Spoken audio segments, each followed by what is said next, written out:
Hello दोस्तों एवं मेरे प्यारे मित्रों। आज जरूरी जानकारी में आज आप लोगों के लिए मैं गुरु हमारे गांव के तहत जो आदर्श गांव का मैंने सीरीज शुरू किया है उसका ये 7वां पार्ट है। और इस 7वां पार्ट में फिर से मैं भारत के एक अनूठे गांव को लाया है जिसमें इतनी संकट बढ़ गई थी, लेकिन फिर उस संकट को दूर कर किया गया। और कैसे किया गया ये आप लोग जानें। और अगर आप लोगों को अच्छा लगे तो ये बताना जरूर कि आप अपने गांव के लिए क्या करना चाहते हो। कभी ये मत सोचना कि आप अकेले व्यक्ति क्या कर सकते हो, क्योंकि हम जितने भी पार्ट अभी तक बनाए हैं आदर्श गांव का, हर एक पार्ट में कोई एक ही व्यक्ति उस काम को शुरू किया और उस गांव को अकल्पनीय, अविश्वसनीय और बिल्कुल अतुलनीय बना दिया है। तो आइए आज हम गुरु हमारे गांव आदर्श गांव के तहत पार्ट 7 में बता रहे हैं। गांव का नाम है लापोरिया गांव। लापोरिया गांव आपको राजस्थान में है, जयपुर जिले में है। जयपुर से लगभग 80 किलोमीटर दूर है। इस गांव में जल संकट इतनी ज़्यादा बढ़ गया था कि ना तो वहां पर में पीने के पानी का सुविधा था और ना ही कोई हरियाली थी कि पशु और जानवर या अन्य गाय को पालन करके भी लोग जिंदा रह सके। राजस्थान के शुष्क इलाकों में ये गांव है। वैसे भी जो शुष्क इलाका होता है वो पानी की कमी से जूझता ही रहता है, बंजर भूमि इत्यादि। तो इन समस्याओं से राजस्थान के कई गांव जूझते ही रहते हैं। लोग पानी लाने के लिए दूर दूर तो जाते ही हैं, लेकिन जयपुर जिले का लापोरिया गांव इन चुनौतियों के बीच एक उम्मीद को लाया और वो उम्मीद अब सभी गांव के लिए एक मिसाल बन गया है। इस गांव के लोगों ने जल संरक्षण किया, देसी गायों का संरक्षण किया, जैव विविधता के प्रति लोगों में जागरूकता फैलाई, लोगों में पेड़ पौधे जानवर सबके प्रति संवेदनशीलता को बढ़ावा दिया। जयपुर से लगभग 80 किलोमीटर ये गांव दूर है और ये गांव आज एक पूरे भारत के लिए एक सफल मॉडल गांव बन गया है। इस छोटे से गांव ने ये साबित कर दिया है कि अगर समाज संगठित होकर कोई भी काम करे तो हम प्रकृति को बदल सकते हैं, प्रकृति में संतुलन बना सकते हैं, सूखे और संकट को हम दूर कर सकते हैं और फिर से हम अपने गांव में हरियाली और रोजगार को लौटा सकते हैं। गांव की तस्वीर बदलने की शुरुआत तब हुई जब यहाँ के युवा लक्ष्मण सिंह ने जल संकट को देखा। लक्ष्मण सिंह पद्मश्री विजेता हैं। इन्हें भारत सरकार ने लक्ष्मण सिंह को पद्मश्री का अवार्ड भी दिया है। उन्होंने ही पहले ये जयपुर में काम करते थे और उन्होंने सोचा कि मैं अपने गांव की तस्वीर को बदल के छोड़ूंगा। उस समय वो जयपुर में काम भी करते थे, पढ़ाई करते थे, लेकिन गांव की स्थिति को देख करके वो गांव लौटने का फैसला कर लिया। सबसे पहले उन्होंने पुराने तालाबों को, उसकी जल संरचनाओं को बदल दिया। पहले तालाबों को साफ किया। पहले उन्होंने अकेले तालाब को साफ करते थे और उसको मरम्मत करते थे ताकि पानी रुका रहे, बारिश की पानी तालाब में जमा हो जाए। और सबसे पहले फिर वो गांव के लोगों को श्रमदान करने के लिए प्रेरित किया और लोगों ने अपना श्रमदान दिया, यानी कि मुफ्त में सभी गांव वालों ने काम किया।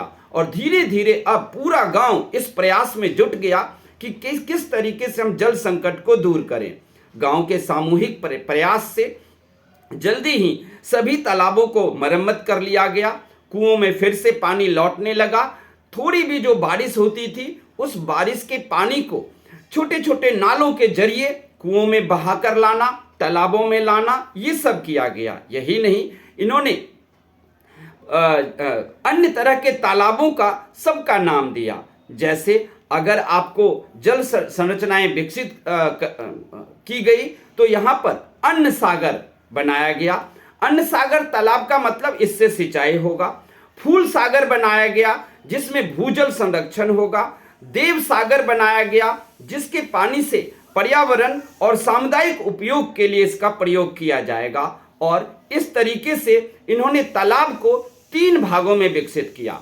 अन्न सागर, उसके बाद फूल सागर और उसके बाद देव सागर। अन्न सागर, फूल सागर और देव सागर जैसे तालाबों को बना करके अब गांव के जल संकट को पूरी तरह दूर कर दिया गया।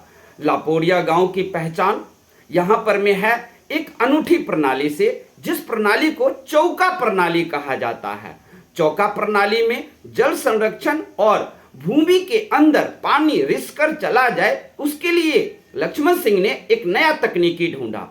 जहां भी पहाड़ी ढलान था, उस ढलान को नीचे उतरते हुए छोटे छोटे गड्ढे उन्होंने बनाने शुरू किए कि बारिश का पानी उस छोटे गड्ढे में रुकेगा और वो छोटे गड्ढे का पानी धीरे धीरे जमीन के अंदर सोख करके जमीन के अंदर चला जाएगा, जिससे पेड़ पौधे फिर से जन्मने लगेंगे, घास जन्मने लगेंगे और इस तरीके से भूजल यानी कि भूमि के अंदर का जल स्तर भी बढ़ जाएगा। है ना ये काबिले तारीफ कि ढालूनुमा पर जगह पर छोटे छोटे गड्ढे बना दिया गया ढाल के साथ नीचे उतरते हुए, जिससे कि छोटे छोटे गड्ढों में पानी जमा हुआ और सब सोख करके नीचे भूतल में गया और वहां पर जल स्तर आ गया, जिससे पेड़ पौधे अब फिर से हरे होने लगे और घास भी जन्मने लगे। नए नए वनस्पतियां आ गए। अब पशुओं को चारे के लिए घास भी आ गया और घास की उपलब्धता से अब गांव में गाय भैंस की ज्यादा पालन होने लगा, जिससे कि लोगों की आमदनी बढ़ गया। लापोरिया में अब पशुपालन को मुख्य अर्थव्यवस्था का रूप दिया गया। ये कहा गया कि अब हमारे पास हरियाली है, पानी भूतल के अंदर सोख कर नीचे जा चुका है, अब हमें घास की कमी नहीं होगा।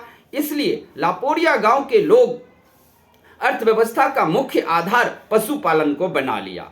गांव में विशेष रूप से देसी नस्ल के गायों को पालने का निश्चय किया गया और लक्ष्मण सिंह कहते हैं कि उसके लिए उन्होंने देसी गाय जो गिर गाय है, गिर गाय को उन्होंने पालने के लिए लोगों को प्रेरित किया, जिससे अब लोगों को अच्छी आमदनी होने लगी। वो उस गाय के दूध से को बेच करके अच्छी आमदनी प्राप्त करने लगे। इस गांव का एक और नियम है कि गाय के 4 थन में से 3 थन का ही ये दूध लेते हैं, 1 थन गाय के बछड़े के लिए पूरी तरह छोड़ा जाता है और गाय की सेवा, गाय की सब तरह से देखभाल करने के बदले वो 3 थन का उसका दूध लेते हैं और गाय की पूरी तरीके से सेवा करते हैं। इससे गांव के लोगों की जो अर्थव्यवस्था थी, उनकी जो आमदनी का स्तर था, वो मजबूत हो गया। इस पूरे परिवर्तन का सबसे ज्यादा गांव में हर एक व्यक्ति को फायदा हुआ। वो अब गांव से पलायन करना भी बंद कर दिए।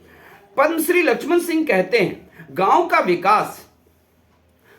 विकास का रास्ता प्रकृति के संरक्षण से शुरू होता है। अगर आप गांव का विकास करना चाहते हो तो प्रकृति को बचाओ, प्राकृतिक वनस्पतियों को बचाओ, जो भी चीजें आपके पास है उन चीजों को बचाओ जो प्रकृति का है। अगर प्रकृति से छेड़छाड़ करोगे तो फिर गांव में खुशहाली नहीं रहेगी।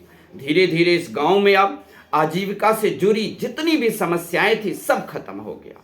अब हर व्यक्ति को आजीविका का आधार मिल गया था, आमदनी का स्रोत मिल गया था।